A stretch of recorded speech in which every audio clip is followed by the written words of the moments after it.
नमस्कार, हिंदुजाला TV news में आपका स्वागत है। मैं हूं कृष्णा यादव।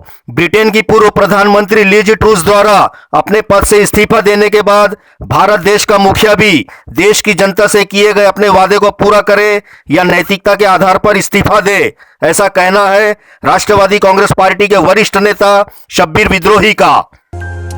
ब्रिटेन की वित्तीय हालातों को न संभाल पाने के कारण पूर्व प्रधानमंत्री लिज ट्रूस ने नैतिकता के आधार पर अपने पद से इस्तीफा दे दिया, जो कि अब भारतीय मूल के ऋषि सुनक प्रधानमंत्री के पद पर आसीन हुए हैं। भारत देश में भी अर्थव्यवस्था की स्थिति अच्छी नहीं है। डॉलर के मुकाबले रुपया दिन प्रतिदिन कमजोर होता जा रहा है। इसकी मार हमारे देश के आम आदमी को भी भुगतना पड़ रहा है, जिसे देश की वित्तीय मंत्री निर्मला सीतारमण के पति महोदय ने भी यह स्वीकार कर लिया है। देश का मुखिया जनता से अपने किए गए वादों को पूरा करे या नैतिकता के आधार पर इस्तीफा दे, यह कहना है राष्ट्रवादी कांग्रेस पार्टी के वरिष्ठ नेता शब्बीर विद्रोही का। सच जो है, देखिए एक बात बताएं, राजगम सबको बताया नहीं जाता और सच्चाई भी बहुत देर तक छुपाया नहीं जाता, समझ रहे कि नहीं।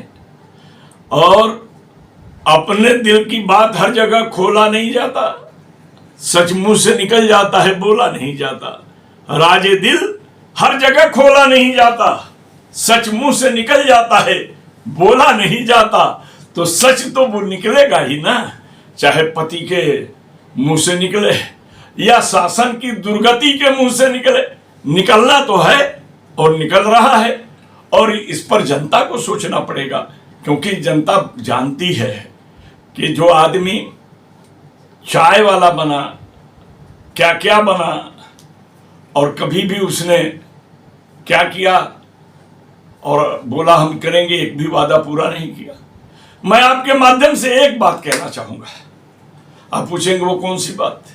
नैतिकता अगर होती तो मोदी इस्तीफा दे देते। नैतिकता इंग्लैंड में देखिए, केवल 25 दिन 30 दिन में वादा पूरा न करने के देखते हुए उसने कह दिया कि अब मैं वादा नहीं पूरा कर सकती हूं तो मैं इस कुर्सी पर नहीं रहूंगी, छोड़ दिया। उसे नैतिकता कहते हैं। अरे ये कैसे नैतिक है? बोलते थे ये नहीं करूंगा तो चौराहे पर फांसी दे देना, फलाना कर देना, झोला उठाऊंगा चल दूंगा।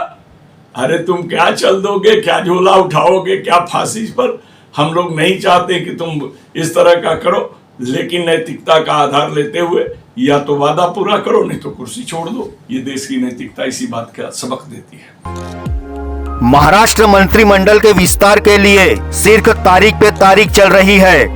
इस वजह से निर्दलीय व शिंदे गुट के विधायक नाराज चल रहे हैं।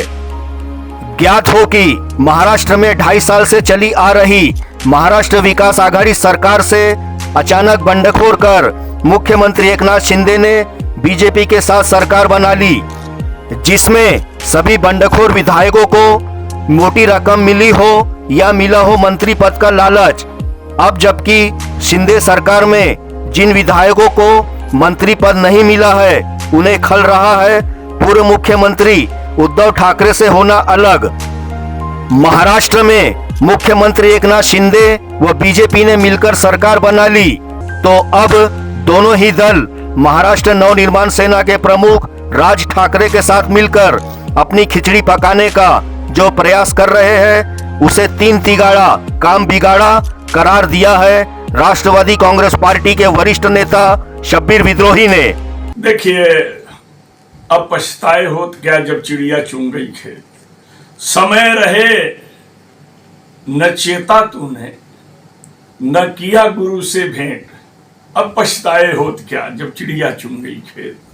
लोभ, लाभ, ईर्ष्या, द्वेष, काम, कपट, ये सब तो रावण के गुण हैं। और इन्हीं रावण के गुणों के बीच में आकर नाम का नाम मारिच की तरह से लिए चलती हुई सरकार को तोड़कर दूसरे तरफ गए। जिस लोभ में गए उस लोभ में रहो, जो लाभ ले लिए वो लाभ में रहो। दिवाली में तो लक्ष्मी घर को आती है, तुम घर में लक्ष्मी ला चुके हो, जैसा कि लोग कहते हैं। हम उसके कोई प्रत्यदर्शी नहीं है, देखे नहीं है, हम जानते नहीं हैं। लेकिन इतना जरूर कहेंगे कि जो आप लोगों ने किया है उसे महाराष्ट्र माफ नहीं करेगा। अब रह गई बात कि आज की राजनीति आप बोल रहे हैं, तो हम तो एक चीज और देख रहे हैं कि तीन मिलकर के तितिम्मा करने जा रहे हैं, तीन मिलकर तिगड़म लड़ाने जा रहे हैं, तीन मिलकर के क्या करने जा रहे हैं। देखें, हमारे यहाँ तो ढाई रह गए हैं, क्योंकि ढाई अक्षर प्रेम का पढ़े से पंडित हुए। आप पूछेंगे ढाई कैसे रह गए? ढाई इसलिए रह गए कि हमारे शिवसेना के साथ हमारी महाराष्ट्र विकास आघाड़ी थी, तो उसमें से आधा से ज्यादा टूट के उधर चले गए और ज्यादा चले गए, 2/3 चले गए। तो एक बीज गणित में एक अंक होता है कि अगर 0.005 से ऊपर आ जाए, 6 हो, यानी 0.06 हो तो उसे 1 मान लिया जाए। तो इस हिसाब से शिंदे को 1 मान लीजिए, समझ लीजिएगा। और भाजपा 1 है 2, मनसे 1 है 3, और ये 3 एक हो रहे हैं एक तरफ। हम ढाई है, कांग्रेस से हम राष्ट्रवादी वाले हैं और बचा खुचा शिवसेना वाले हैं। लेकिन ये ढाई अक्षर प्रेम का है, पढ़े से पंडित होए। और वो 3 जब जाकर के तिगड़म करेंगे तो उसमें आप जानते हैं इनके 3 होने से महाराष्ट्र विकास आघाड़ी को लाभ होगा, फायदा नहीं, नुकसान नहीं होगा। आप पूछेंगे कैसे कैसे ऐसे कि ये 3 जितने में जुड़ते जाएंगे, इनके सीमित वोट हैं, सीटें इनकी बटेगी, सीमित वोट और सीटें बटेगी। समझौता के बीच एक चीज नोट कर लीजिए, पूरी शिवसेना और भाजपा मिलकर पिछला चुनाव लड़ी थी, तो नतीजा सरकार बनाने में उनकी स्थिति आई, लेकिन हमको 2.5 साल का मौका मिल गया, हमने उसका फायदा उठाया। लेकिन अब इनमें से शिवसेना के जो बागी गुट गए हैं, शिंदे के साथ गए हैं, ये तो 60-70% तो हारने वाले हैं, लेकिन इनका टिकट देना है। और जो आप कह रहे हैं कि वो पछता रहे हैं, हमें लगता है कि उनको मंत्रिमंडल में मंत्री बनाने के आधार पर ले गए। अब चूंकि ले गए तो इनको 40 क्यों गए? हमारे यहाँ 40 मंत्री का कोटा है, मुख्यमंत्री को लेके 40 मंत्री रह सकते हैं। और उसके बाद भाजपा ने कहा था कि हम मंत्रिमंडल में शामिल नहीं होंगे, 40 ने सोचा कि हम तो 40 मंत्री बनेंगे ही, समझ रहे कि नहीं। और 10 और निर्दल वाले चले गए थे, 50 चले गए। अब नतीजा क्या हो गया? केवल 18 बने हैं, 2 पहले से थे, 20 हुए।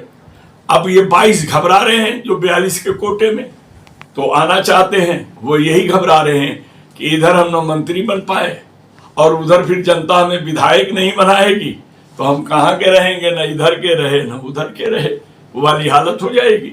इसलिए वो पछता रहे हैं, जैसा कि आप बता रहे हैं। संपूर्ण भारत में राहुल गांधी द्वारा भारत जोड़ो यात्रा से कांग्रेस को जरूर फायदा होगा, ऐसा कहना है राष्ट्रवादी कांग्रेस पार्टी छत्तीसगढ़ के प्रभारी शब्बीर विद्रोही का। उनका मानना है कि आगामी चुनाव में यदि ईवीएम की बजाय बैलेट पेपर से चुनाव कराए जाते हैं तो उसका परिणाम देश के सामने आ जाएगा। राहुल गांधी की भारत जोड़ो यात्रा से कांग्रेस को कितना फायदा हो सकता है? देखिए, मैं एक बात आपसे साफ कह दूं, फायदा तो कुछ न कुछ होगा। कारण ये है कि इससे एक बात तो लोगों के जहन में जा रही है कि राहुल गांधी जो है, जिसको ये लोग पप्पू बना के बोलते थे कि वो आलसी है, पप्पू है, अय्यासी करने फलाना जगह जाता है, चीना जगह जाता है, ये बोलते थे। भाजपा वाले आरोप लगाते कि बैंकॉक जाता है, कहाँ जाता है। उसने इन बातों को झूठा साबित कर दिया। आज 30 किलोमीटर रोज चलकर ये बता दिया कि मैं कितना फिट हूं, समझ रहे कि नहीं। घर द्वार छोड़कर लोगों के बीच रहकर बता दिया कि मैं आलसी हूं, आकि मेहनती हूं। तो ये बातों को, तो इनके लगाए गए आरोपों को वो झूठा साबित करता जा रहा है। इसका फायदा तो मिलना चाहिए राजनीति में, लेकिन आज की राजनीति जो है वो भेदभाव, छुआछूत, जात पात, नफरत की हो चुकी है। इसमें कितना फायदा वो ले पाएंगे, मोहब्बत जीतेगी कि हारेगी, ये आखिरी बात है। लेकिन झूठ 8 साल से कुर्सी पर बैठा हुआ है और मेरा मानना यह है कि इस झूठ को कोई झूठ ही हटा पाएगा। इसलिए इनकी सत्यता और इनकी पदयात्रा परिवर्तन की लहर तो ला सकती है, मगर ईवीएम ऐसी गलत सरकारों को हटा सकती है कि नहीं हटा सकती है।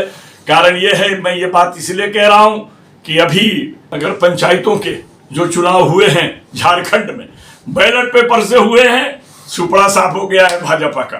कांग्रेस और झारखंड वाले मुक्ति मोर्चा वाले आए हैं। तो मेरा मानना है कि ईवीएम अगर हट जाएगी तो ये झूठा भी अपने आप हट जाएगा, कोई ज़्यादा मेहनत करने की जरूरत नहीं पड़ेगी। ऐसा नहीं लगता है कि राष्ट्रवादी और कांग्रेस अगर एक हो जाए तो देश में एक क्रांति आ सकती है? अब किसी के एक होने से क्रांति आएगी कि नहीं आएगी ये मैं नहीं बता सकता, लेकिन इतना जरूर बता सकता हूं कि जिनके नाम के आखिर में 9 है, ये एकजुट अगर हो जाएं तो सब कुछ बदल सकता है। यानी 9 किसान, जवान, नौजवान, समझ रहे कि नहीं, मुसलमान, हैं, इंसान, समझ रहे नहीं, ये सारे जो सच्चाई के जानने वाले लोग हैं, जो रखते हैं ज्ञान, जिनका है देश पर ध्यान, ये अगर झूठ हो जाए तो झूठा कितना दिन टिकता है? झूठ के पांव नहीं होते, ये दूसरों के पीठ पर सवार होकर चलता है। और ये झूठ राष्ट्रवाद और हिंदुत्व के पीठ पर सवार होकर के चलने लगा है।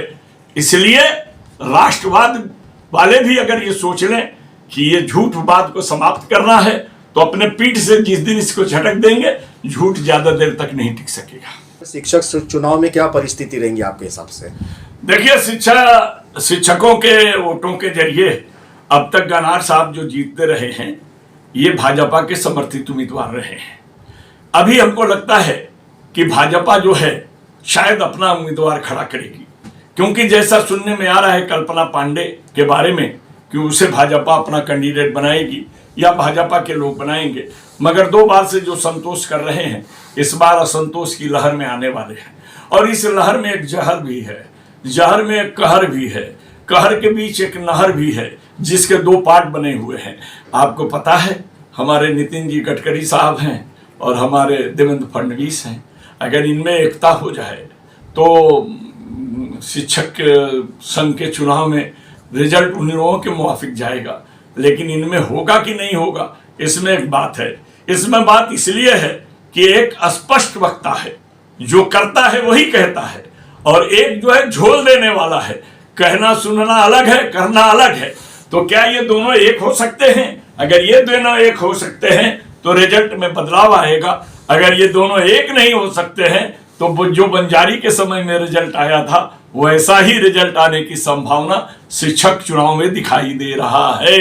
और मेरी उम्मीद है कि अगर इन दोनों में एकता नहीं हुई तो इसका फायदा हमारे अघाड़ी को लेना चाहिए और लेने का काम करना चाहिए। अब एकता हुई या नहीं हुई, होगी या नहीं होगी, इसके बारे में एक चीज आपको बता दूं कि मुझे नहीं लगता है कि होगी, क्योंकि जो जल बड़ा गहरे पानी का, गहरे स्थान का जल शांत रहता है और छिछले स्थान का जल लहर देता है। पत्थर फेंक कर देखना पड़ता है कि गहराई का अंदाज क्या है। राजनीतिक पत्थर के द्वारा ऐसा लगता है कि नितिन गडकरी गहरे जल पे ठहरे हुए हैं, उनका मन अथाह है, बड़ा है, और उसके बीच में लहर नहीं है और उसके अंदर जहर नहीं है। लेकिन छिछलेपन जहाँ जहाँ दिखाई देंगे वहाँ वहाँ कुछ भी दिखाई नहीं देगा। लहर रहेगी मगर मंजिल नहीं मिलेगी, ऐसी प्रतीक होता है। और शिक्षक संघ में हमें लगता है कि जो हमारे यहाँ ग्रेजुएशन का चुनाव हुआ था, वैसा ही रिजल्ट आने की संभावना है।